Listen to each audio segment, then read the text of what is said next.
Hello friends, welcome back to Vishesh classes. So आज जो हम लेक्चर करेंगे वो हम करेंगे कंप्यूटर आर्किटेक्चर के ऊपर।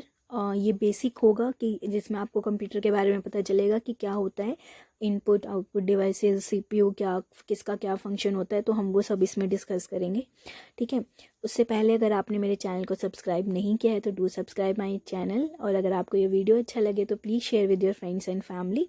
और साथ साथ ये वीडियो मैं आपको बता दूं कि कंप्यूटर जिस भी आपके एग्ज़ाम में आता है, कोई भी एग्ज़ाम अगर आप दे रहे हो, अगर उसमें जनरल कंप्यूटर पूछा हुआ है तो ये आपको बहुत हेल्प करेगा। अदरवाइज़ हरियाणा, क्योंकि मैं हरियाणा से बिलोंग करती हूँ, या फिर कुछ भी पर्टिकुलर सब्जेक्ट जो एग्ज़ाम आ रहे हैं अभी हरियाणा के, तो उसमें जो भी कंप्यूटर का होगा रिलेटेड टू जर्नल कंप्यूटर या कुछ भी, तो ये उसमें हेल्प करेगा। आइदर इट इज़ सेट और सीईटी कॉमन एलिजिबिलिटी टेस्ट, और either it is any exam of HSSC, ये वीडियो आपको उसमें हेल्प करेगा। तो साथ साथ मैं वही बताना चाहूँगी आपको कि अगर आप इन सब एग्ज़ाम्स की तैयारी कर रहे हैं तो एक ऐप है जहाँ पर आप उसका मॉक टेस्ट देके उसकी प्रैक्टिस कर सकते हैं, क्योंकि मॉक टेस्ट बहुत ही इंपॉर्टेंट है आपकी प्रैक्टिस के लिए। मैं चाहूँगी कि आप पहले एक वहाँ पे डेमो टेस्ट देखें, और अगर आपको अच्छा लगे तो आप वहाँ पे ज़रूर कोर्स लें। इस ऐप की बहुत अच्छी क्वालिटीज़ हैं जो अब अभी हम नेक्स्ट उसमें देखेंगे। तो पहले हम ऐप की तरफ चलते हैं, फिर हम अपने वीडियो की तरफ आते हैं। मैं आपको बताना चाहूँगी कि अगर आप किसी भी हरियाणा एग्ज़ाम की तैयारी कर रहे हैं, आइदर इट इज़ ग्राम सचिव, हरियाणा पुलिस, पीजीटी स्क्रीनिंग, या फिर कंप्यूटर पीजीटी स्क्रीनिंग, कुछ भी कॉमन है, तो आप ये वाली ऐप यूज़ कर सकते हैं मॉक टेस्ट देने के लिए। मैं आपको इस ऐप के पहले बेनिफिट बताती हूँ कि क्या क्या है। एक तो आपको यहाँ पे डिफरेंट लैंग्वेज में मिलेगा, हिंदी, इंग्लिश, तमिल लैंग्वेज में है, एक दो लैंग्वेजेस में और हैं। इसके अलावा आपको यहाँ पे आपके सब्जेक्ट अनुसार एनालिसिस मिलेगा आपको कि आप किस सब्जेक्ट में वीक हैं, ताकि आप उस सब्जेक्ट पे फोकस कर पाएँ। ठीक है। और सबसे बड़ी बात कि जब आप टाइम एनालिसिस करना सीख जाते हैं, मतलब आपको पता लग जाता है कि एग्ज़ाम, तो आपको अटैम्प्ट, मतलब अगर आप पहली बार दे रहे हैं तो आपके लिए बहुत यूज़फुल है। और यहाँ पे सबसे अच्छी बात है कि डेमो टेस्ट भी अवेलेबल है, तो आप पहले डेमो टेस्ट लेके भी देख सकते हैं कि आपको सब सही लग रहा है या नहीं, तो आप इस ऐप की तरफ जा सकते हैं। ठीक है। तो आपको कुछ नहीं करना है, प्ले स्टोर पर जाके परीक्षा द सक्सेस ऐप लिखना है, तो आपको ये ऐप मिल जाएगा। आप वहाँ से लॉगिन करके, अपने नंबर से लॉगिन करके OTP ले सकते हैं। तो मैंने यहाँ पे ऑलरेडी हरियाणा गवर्नमेंट का एग्ज़ाम सिलेक्ट किया है, टीचिंग का भी कर सकते हैं। तो आपको जो भी एग्ज़ाम आपको सिलेक्ट करना है या किसी भी कैटेगरी का, तो आप कर सकते हैं। यहाँ पे बहुत सारी कैटेगरी हैं। यहाँ पे डेली डोज भी आते हैं, करंट अफेयर्स भी हैं, आपके अटेम्प्टिंग टेस्ट भी आपको दिखेंगे, सब दिखेगा, न्यूज़ भी दिखेगी। तो और सबसे अच्छी बात कि आपको यहाँ पे हमारे कोड के साथ आपको 50% डिस्काउंट भी मिल रहा है। सपोज़ कि अगर आप पुलिस की कर रहे हैं, जी की, करंट अफेयर्स की, पटवारी की, पीजीटी स्क्रीनिंग की, किसी की भी, ग्राम सचिव की भी, हरियाणा सेट की भी, ठीक है, कॉमन टेस्ट की, या state PGT computer common test किसी की भी कर रहे हैं, तो आपको हमारे कोड से 50% डिस्काउंट मिलेगा। तो अगर हम चलते हैं, मान लो कि अगर हम कंप्यूटर स्क्रीनिंग की तरफ देख लेते हैं कि आपको कैसे अनलॉक करना है। यहाँ पे एक फ्री टेस्ट दिया हुआ है, आपको टाइम के साथ साथ और भी टेस्ट मिलते रहेंगे। तो आपको यहाँ पे नीचे अनलॉक कोर्स पे क्लिक करना है। अनलॉक कोर्स करने के बाद अगर आप हमारा कोड VC50 करके अप्लाई करते हैं, तो आपका ये कोड अप्लाई हो जाएगा और आपको यहाँ पे 149 में ही पड़ेगा। और आपको इतने सारे टेस्ट 149 में पड़ रहे हैं, तो आपको ओब्वियसली उसकी तैयारी भी आपको अच्छी होगी। और इतने कम पैसों में अगर आपको ये मिल रहे हैं टेस्ट, तो आई थिंक आपको एक बार ज़रूर ट्राई करना चाहिए। पर उससे पहले आप डेमो टेस्ट भी दे के ज़रूर ट्राई करें, अगर आपको अच्छा लगे तो आप कर सकते हैं। उसके बाद आप कंटिन्यू एंड पे करके अपनी पेमेंट को कंप्लीट कर सकते हैं। आप किसी से भी कर सकते हैं, UPI, Paytm, debit, net banking, किसी से भी। ठीक है। तो आई होप आपको ये समझ में आया होगा। अगर कोई डाउट है तो प्लीज़ मुझे कमेंट बॉक्स में बताएं। आप इस ऐप को ज़रूर रिकमेंड करें। आपको यहाँ पे 15 टेस्ट मिलेंगे, और 15 टेस्ट आपको 150 में मिल रहे हैं, तो आई थिंक ये बहुत कन्वीनियंट आपके पास सॉल्यूशन है आपके मॉक टेस्ट देने का। ठीक है। तो चलते हैं अपने वीडियो की तरफ। तो आई होप आपको समझ में आया होगा। और अगर आप हमारा कोड भी यूज़ करते हैं VC50, तो आपको ये उसमें बहुत हेल्प भी करेगा। आपको जो भी कोर्स होगा वो 50% डिस्काउंट पे मिलेगा। ठीक है। तो हम शुरू करते हैं कि कंप्यूटर आर्किटेक्चर। फर्स्ट आता है कि कंप्यूटर आर्किटेक्चर क्या है।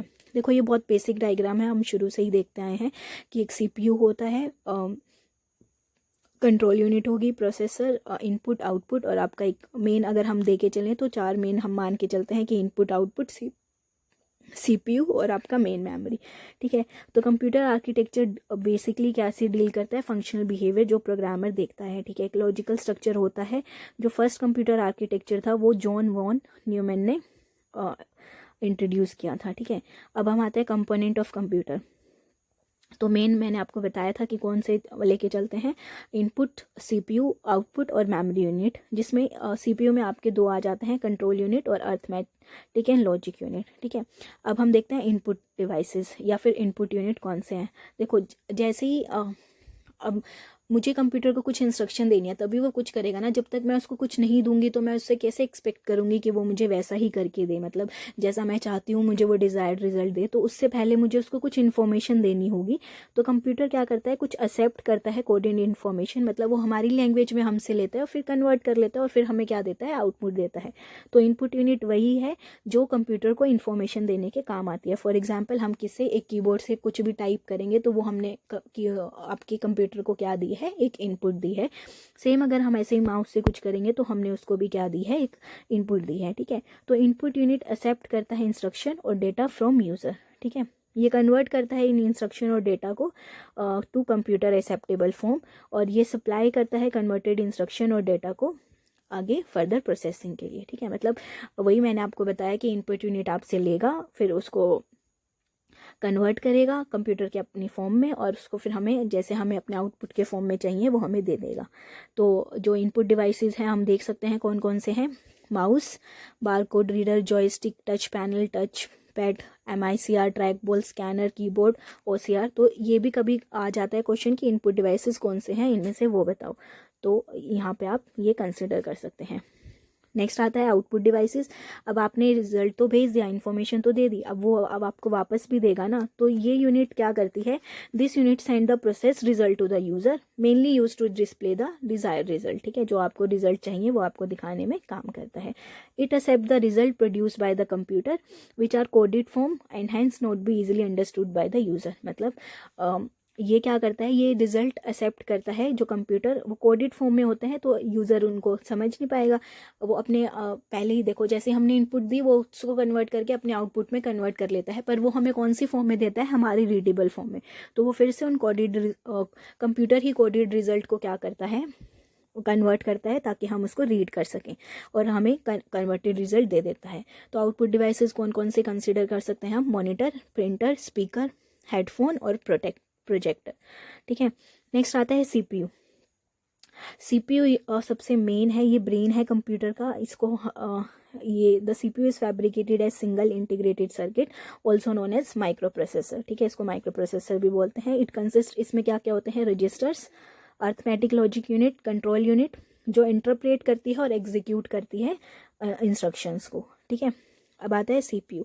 देखो कैसे काम है, अर्थमेटिक लॉजिकल यूनिट एग्जीक्यूट करती है, मेन मेमोरी स्टोर कर रही है, फिर मेमोरी से ही हम फैच करके किस में कर रहे हैं, कंट्रोल यूनिट में। तो जो प्राइमरी फंक्शन है CPU का वो क्या है कि वो क्या करती है, ट्रांसफर करती है इंस्ट्रक्शन और इनपुट डाटा को किस में, मेन मेमोरी से रजिस्टर में। फिर CPU एग्जीक्यूट करता है इंस्ट्रक्शन इन स्टोर्ड सीक्वेंस, मतलब जब भी नेसेसरी होगा वो वहाँ से मेमोरी से उठा लेगा, ठीक है। जब भी नेसेसरी होगा या फिर वो मेमोरी से दे देगा, from register to main memory, ठीक है।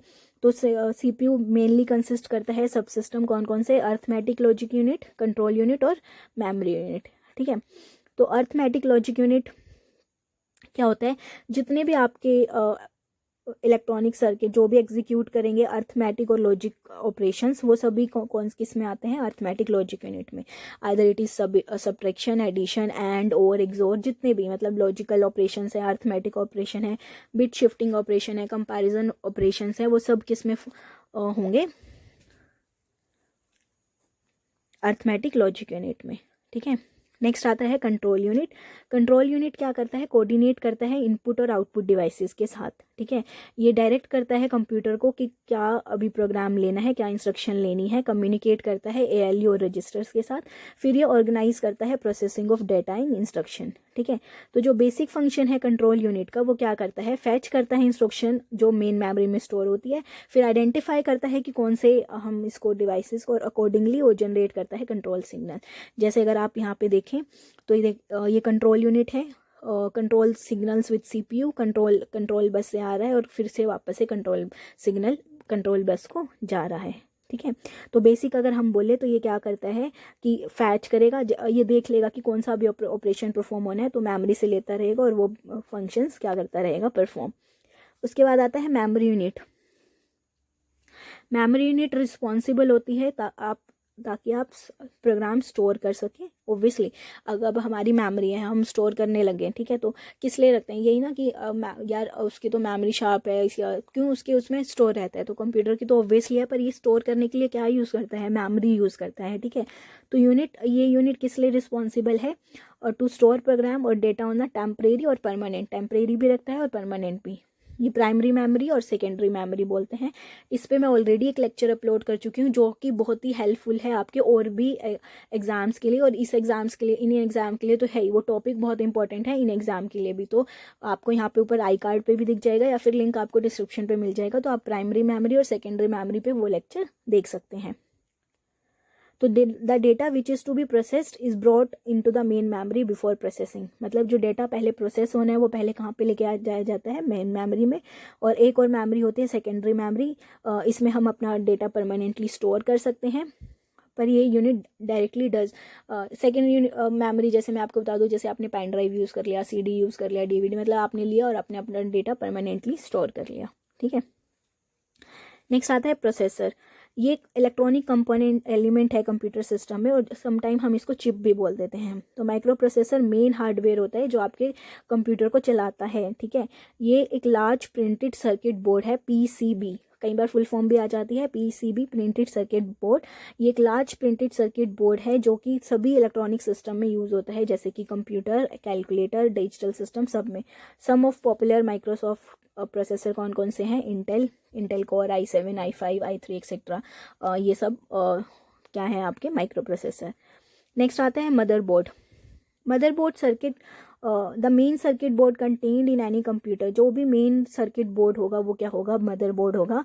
इसको हम मेन बोर्ड और लॉजिक बोर्ड भी बोलते हैं, या फिर सिस्टम बोर्ड और प्लानर बोर्ड भी बोलते हैं। जितने भी इलेक्ट्रॉनिक डिवाइसेस हैं या सर्किट हैं कंप्यूटर सिस्टम के, वो इससे अटैच हैं टू द रोम, रैम और PI से, जितने भी USB पोर्ट्स हैं सब इससे कनेक्ट है। इट ऑल्सो इंक्लूड्स, यहाँ पे कंट्रोलर भी होते हैं जो किसको देखते हैं, हार्ड ड्राइव कहाँ पे है, DVD की ड्राइव कौन सी है, कीबोर्ड या माउस की भी कौन सी है, ठीक है। उसके बाद आता है कंपोनेंट्स ऑफ मदरबोर्ड। अगर हम यहाँ पे देखें तो बहुत सारे हैं, CMS, battery, bios chip, fan, expansion slot, SMPS, PSI slot, processor chips और बसेस। अब इंटरकनेक्शन ऑफ यूनिट कैसे होती है, देखो क्या कहता है, CPU send data, instruction and information to the component inside the computer as well as peripheral device attach to it. तो एक जो बस क्या होती है, वो सेट ऑफ वायर होती है जो इंटरकनेक्शन के काम आती है, जहाँ पे हर एक वायर क्या करती है, 1 बिट ऑफ डेटा कैरी करती है। तो बस हम क्या बोल सकते हैं, मतलब इंटरकनेक्शन ऑफ यूनिट्स क्या है कि एक सेट ऑफ वायर है, ठीक है, जो किसके लिए यूज़ होता है, कनेक्शन बनाने के लिए, ठीक है, जहाँ पे एक वायर आपकी क्या कैरी करेगी, एक सिंगल 1 बिट ऑफ डेटा, ठीक है। क्योंकि देखो CPU को इंस्ट्रक्शन भेजने, अपने पास लाने या फिर दिखाने के लिए वो तो करेगा ना, सब पूरे कंप्यूटर पे भेजेगा, और ऑब्वियसली जिसपे जो इसे मान लो अगर आपको प्रिंटर पे चाहिए तो CPU इसको इंस्ट्रक्शन देगा ना कि आप ये वाला प्रिंट पेज निकाल दो। तो अब वो कनेक्शन के लिए कुछ चाहिए, तो वो कनेक्शन क्या है, वो सेट ऑफ वायर्स हैं। तो बस भी क्या है, एक सेट ऑफ इलेक्ट्रॉनिक सिग्नल है जो अलाउ करता है इंफॉर्मेशन और सिग्नल को, ताकि वो ट्रैवल कर सके बिटवीन कंपोनेंट इनसाइड और आउटसाइड ऑफ कंप्यूटर। तो इंटरकनेक्शन ऑफ यूनिट कैसे हो सकती है, तो कंप्यूटर को 2 पार्ट में डिवाइड किया जा सकता है, इंटरनल बस और एक्सटर्नल बस, जैसे आपको दिख रही है ऑर्डिनरी केबल जो आपकी है एक्सटर्नल बस, और ये इंटरनल बस। इंटरनल बस क्या होती है, जो कनेक्ट करती है इनसाइड द मदरबोर्ड CPU में, ठीक है, इसको हम सिस्टम बस भी बोलते हैं। पर एक्सटर्नल कौन सी होती है, जो मतलब आपके डिवाइसेस कनेक्ट करने में हेल्प करते हैं, जैसे अगर आपको प्रिंटर कनेक्ट करना है या कोई एक्सपेंशन स्लॉट या फिर IO पोर्ट या फिर ड्राइव कनेक्शन, तो इसको हम क्या बोलते हैं, एक्सपेंशन बस। नेक्स्ट आता है इंस्ट्रक्शन साइकिल। ये रिप्रेजेंट करता है sequence of events that take place as instruction and is read from the memory, and मतलब कैसे आपका मेमोरी से डेटा रीड हो रहा है, जैसे हमने ऊपर भी देखा तो क्या था, फर्स्ट आता है फैच, मतलब वो क्या करता है, पहले फैच करता है, main फैचिंग the instruction from the memory, फिर इसको डिकोड करते हैं, फिर इसको एग्जीक्यूट करते हैं और वापस से फिर से क्या कर देते हैं, मेमोरी में स्टोर कर देते हैं। तो आई होप आपको ये क्लियर होगा। ये बहुत बेसिक है, पर कई बार डायरेक्ट डेफिनेशन भी आ जाती है और ये पूछ भी लेते हैं, कंपोनेंट का भी पूछ लेते हैं कि कौन से कंपोनेंट क्या फंक्शन परफॉर्म कर रहे हैं। तो अगर फिर भी कोई आपको डाउट है तो आप मुझे कमेंट बॉक्स में बताएं, या फिर आप वीडियो फिर से रिपीट पे देख सकते हैं ताकि आपको कोई डाउट ना रहे। ये छोटे छोटे पॉइंट ज़रूर कर लेना कि इनपुट डिवाइसेस क्या हैं, आउटपुट डिवाइसेस कौन कौन से हैं, और फुल फॉर्म क्या है ALU की, CPU की, PSP की। तो आई होप ये समझ में आया होगा। और अगर आपको परीक्षा ऐप अच्छी लगे, अगर आपको उसका वहाँ पे डेमो अच्छा लगे तो आप ज़रूर वहाँ पे लें, आपको बहुत हेल्प करेगा मॉक टेस्ट किसी भी एग्ज़ाम के लिए। तो चलते हैं, हम अपनी नेक्स्ट वीडियो में मिलेंगे। अगर अभी तक आपने मेरे चैनल को सब्सक्राइब नहीं किया है तो डू सब्सक्राइब माई चैनल। मिलते हैं नेक्स्ट वीडियो में। Thank you.